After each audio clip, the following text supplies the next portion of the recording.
Hello दोस्तों, नमस्कार। स्वागत है आपका success for life YouTube channel में।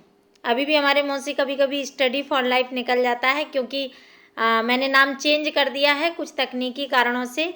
धीरे धीरे हम भी अभ्यस्त होंगे और आप भी नए नाम के साथ जुड़ जाएंगे।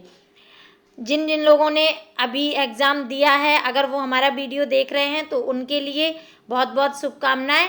और अब वो बहुत रिलैक्स महसूस कर रहे होंगे, पेपर हो चुका है तो अब वो फ्री हो गए। लेकिन अपने आप को फ्री ना समझें, इस पेपर ये एग्ज़ाम ख़त्म हो गया है, अगले एग्ज़ाम के लिए वो अपनी कमर कस लें ताकि जो जीएस ने इस बार प्रॉब्लम क्रिएट्स की हैं वो अगली बार 67वीं में आपके साथ कोई भी प्रॉब्लम क्रिएट ना हो। आज तो ऑप्शनल का पेपर था और चूंकि हमारा सब्जेक्ट हिंदी साहित्य है तो हम हिंदी साहित्य पर बात करते हैं। सबसे पहले तो आप सबको बधाई कि पेपर ऐसा आया, आप लोग कर लिए होंगे, हमें पूरी उम्मीद है।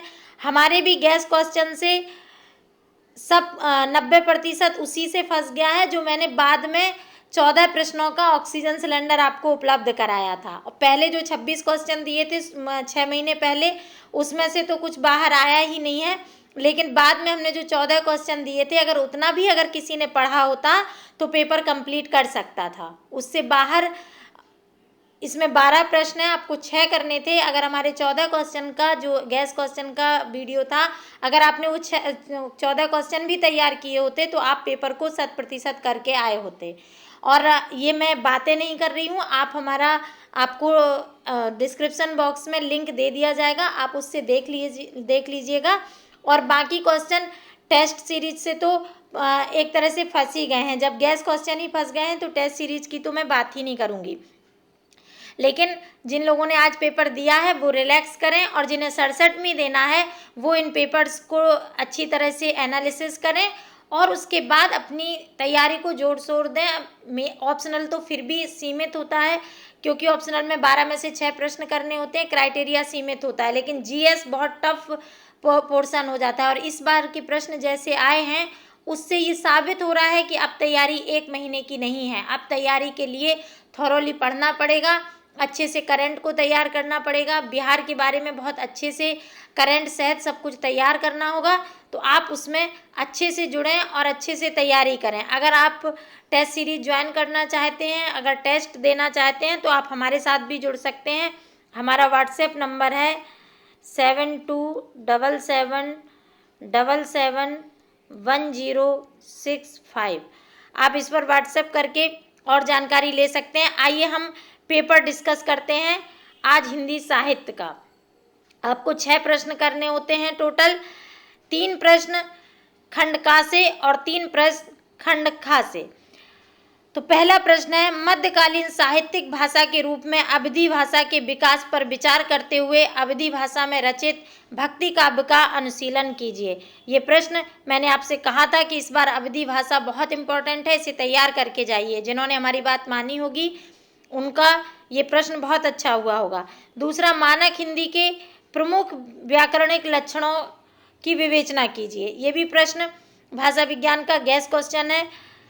स्वतंत्रता के बाद भारत संघ की राजभाषा के रूप में हिंदी के विकास के विविध पक्षों का विश्लेषण कीजिए। हमने राजभाषा पर भी बोला था, उसकी संवैधानिक स्थिति और राजभाषा, इस पर प्रश्न तैयार करने के लिए गैस क्वेश्चन में दिया था।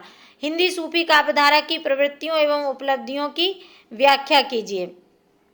इस पर हमने नहीं दिया था क्योंकि चूंकि जायसी आपके सिलेबस में नहीं है, इसलिए सूफी पर प्रश्न कम आता है, लेकिन फिर भी आया है। अगर आपने अवधी भाषा को भी अच्छे से तैयार किया होता तो इस पर बहुत कुछ लिख सकते थे, पर चूंकि आपको 3 ही प्रश्न करने थे तो भाषा विज्ञान के इतर कोई प्रश्न उठाने का प्रश्न ही नहीं उठता, क्योंकि भाषा विज्ञान में अच्छे अंक मिलते हैं। इसलिए आपकी फर्स्ट प्रायोरिटी होती है कि आप भाषा विज्ञान को ही अटेम्प्ट करें। तो 3 क्वेश्चन तो आपके यहीं से पूरे हो गए। उसके बाद छायावाद और रहस्यवाद का अंतर स्पष्ट करते हुए छायावाद के काव्य वैशिष्ट का निरूपण कीजिए। ये भी हमने बताया था।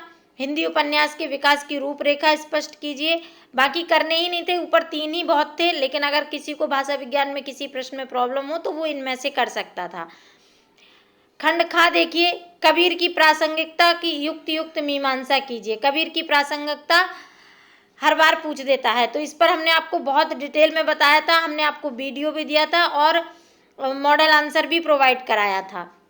सूर की राधा हिंदी साहित्य की अनुपम सृष्टि है, स्पष्ट कीजिए। ये आईएएस का आया हुआ प्रश्न है, पहले आईएएस में पूछा गया है। सूर की राधा हिंदी साहित्य की अनुपम सृष्टि है, स्पष्ट कीजिए। हमने आपको बताया था कि गोपियाँ जो हैं वो उस समय की जो गोपियाँ हैं वो आज की आधुनिक नारी को की भी आधुनिकता को पार किए हुई हैं, इसलिए राधा या गोपी सेम कैरेक्टर हैं।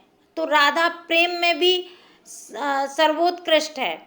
आज की लड़कियां भी प्रेम करती हैं, अगर उनका जो प्रेमी होता है वो अगर उन्हें छोड़ के चला जाए तो उनको दूसरी जगह विवाह करना होता है, लेकिन राधा ने सिर्फ कृष्ण के लिए अपना जीवन रखा, उनका प्रेम पूजनीय हो गया।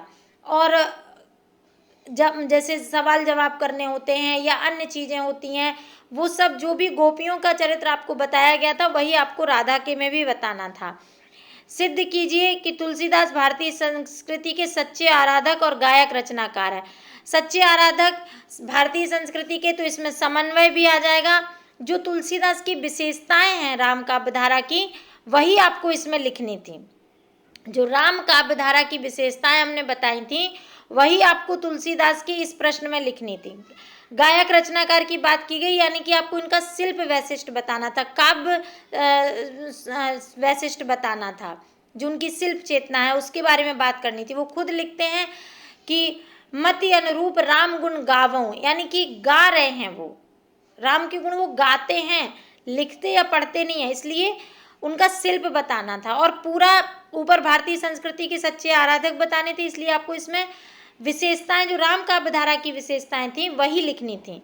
गोदान में प्रेमचंद का समग्र जीवन अनुभव अपनी विशदता के साथ अभिव्यंजित हुआ है, सोदाहरण प्रकाश कीजिए। इसमें जो होरी का चरित्र है वही लगभग प्रेमचंद का भी जीवन अनुभव जो उन्होंने जीवन में देखा वही दिया है। तो गोदान महाकाव्य का जो प्रश्न था उसे आप इसमें दे सकते थे। आचार्य शुक्ल के निबंध विषय प्रधान है या व्यक्ति प्रधान, कथन की युक्तियुक्त विवेचना कीजिए। इसमें निबंध के बारे में शुक्ल जी के बारे में बताना था, और ये दो जो व्याख्या है वो व्याख्या पे प्रश्न है। चूँकि व्याख्या पे प्रश्न हमने नहीं दिया था क्योंकि अधिक से अधिक इसमें बहुत ब्रॉड होता है, तो इसमें गैस करने के देना कठिन था, और लास्ट टाइम में बहुत ज़्यादा व्याख्याएं पढ़ने का समय बचता भी नहीं है, और यहाँ ये कंपलसरी भी नहीं होता है। इसलिए आप ऊपर से कोई भी 3 प्रश्न 5 में से कर सकते थे, और पाँचों बहुत आराम से कर सकते थे। ये 4 तो बिल्कुल मेरे दिए हुए प्रश्न थे, तो इनमें से आप आराम से कर सकते थे, कहीं कोई दिक्कत नहीं होनी चाहिए थी हिंदी साहित्य के साथ।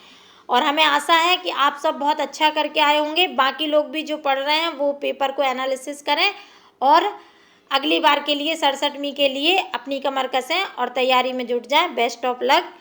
हमारे साथ जुड़े रहने के लिए धन्यवाद।